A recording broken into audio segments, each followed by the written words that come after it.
Good morning. It is 8:32 Saturday, and I am just leaving my little trail hiker-biker shelter. I actually did pretty well. I was very worried. There's a busy street road down below with a landfill. But I think because it was Friday and apparently they're taking the morning off, so it was much quieter than I feared, and I actually slept pretty well. And I'm actually heading back maybe 4 or 5 miles. I was looking at the map yesterday with another local cyclist at a trailhead, and he pointed out the direction I was thinking of going was going to put me on a lot of roads in Pittsburgh. And it's exactly the same distance to go back. So I'm going to be taking this Montour Trail through Pittsburgh and getting on the Gap, Greater Allegheny Trail. So all right, come on, Myrtle, let's go. Come on, Myrtle, let's go. Yeah, so I stayed at a primitive campsite, really kind of in the tradition of the shelters that are on the Appalachia Trail. And it doesn't really have much of anything. Had a little shelter, so if it was raining, you could stay dry. There were some posts to hang hammocks, fire rings, a place to lock up your bike, and a porta potty. And that's really about it. And I have set myself up on this tour so that I can go 2 days without needing to plug in. So that is why I have 4 batteries with me. I typically go through 2 batteries for a full day's ride, something like 55, 60 miles with 2,000 feet of climbing. And then with the 4 batteries, I can go 2 days. And then I have a battery bank. So it's enough to charge up my phone, my AirPods, and my Garmin so that I can continue to use those for a second day as well. And so far, my plan is working. I think this is the 3rd or 4th primitive campsite that I've been at. And the only thing that I have learned about primitive camping is I need a gallon of water. And today I could have used a little bit more just for cleanup, you know. It's nice to be able to kind of heat up some water, wash off just a little bit of the road grime from the day, and then have water for drinking, and then coffee and cooking, and also you have to have water for cleaning up. So yeah, definitely a gallon seems to be minimum. All right, we're still on this Montour Trail.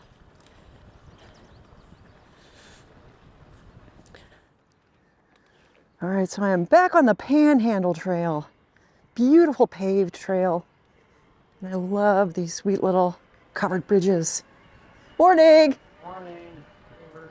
Morning. Morning!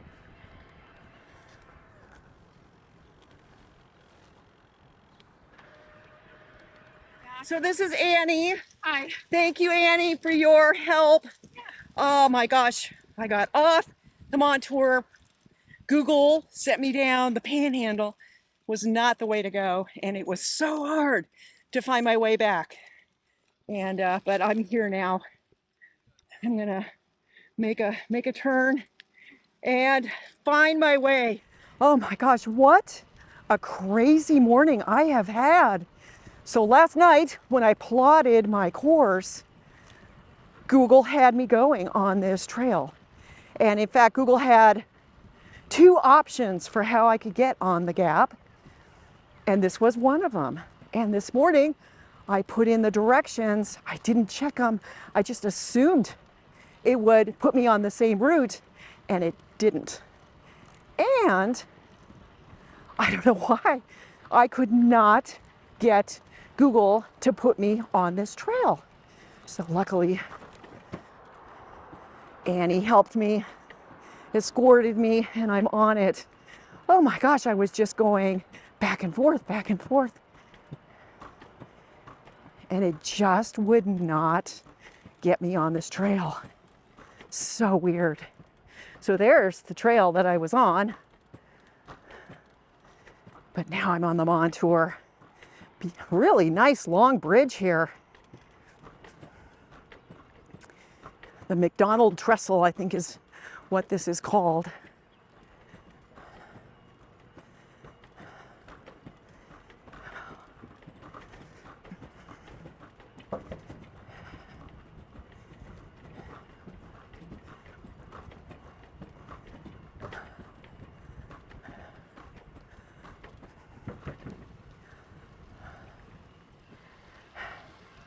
Yeah, we're going through a tunnel here. It's kind of exciting. Very wet tunnel. It's pretty long too.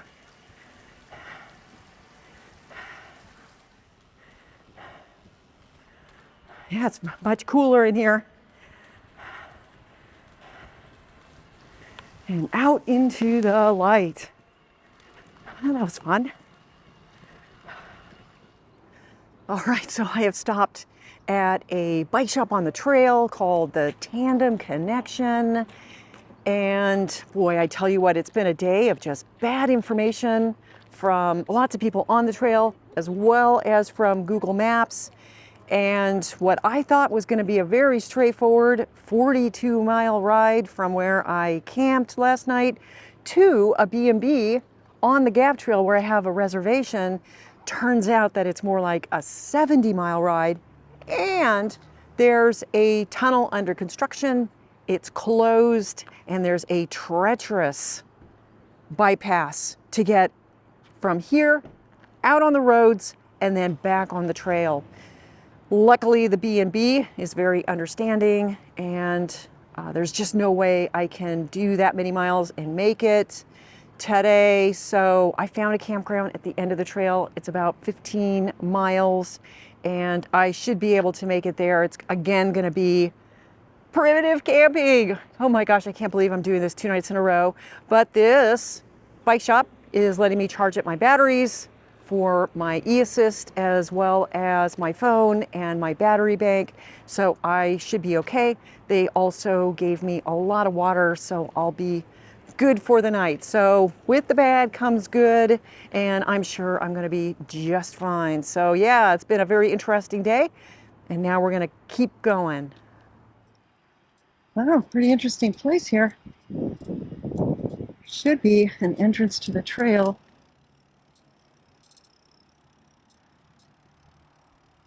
Yes, look at that. Oh my God, you guys, we did it. I think this is it right here. Yes, it is. Oh my gosh, you guys, I did it. Wow. Back on the Montour Trail.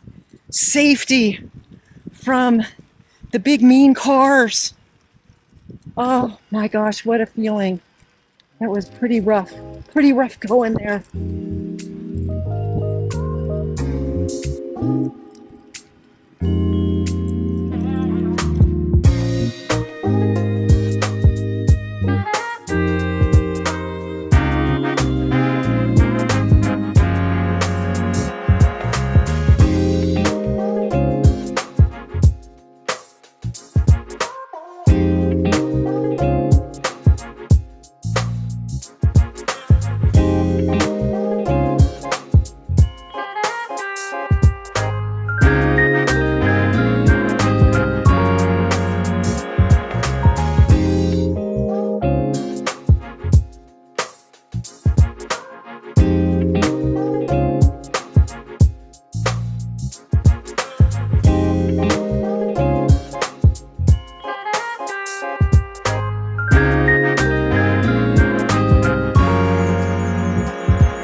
have made it to another Montour Trailside campsite, primitive campsite today. And it's really sweet here. There's a little creek very close by. I don't know if you can hear the water running. I have had such a day. This morning, I thought I was going to be doing 42 miles all on the Montour Trail to put me on the gap, and I was going to end at a B&B where I had a reservation. And I was so excited because from this morning all the way into Washington, D.C., I thought I was going to be on trails and I wouldn't have to deal with road car traffic for like a long time. Well, it turned out to not be correct. I got bad information from a couple of cyclists and from Google. And so my whole plan today kind of got blown up. And I was a little bit emotional, wondering, where I was going to stay the night. And then I found this campsite. It was such a beautiful day. And I think it was like in the 70s. And I think it's going to be in the 50s overnight. So it really is a perfect night for camping. So, all right, you guys, I am on the Montour Trail, 5 miles west of Glassport at a primitive campsite. Thank you so much for following along.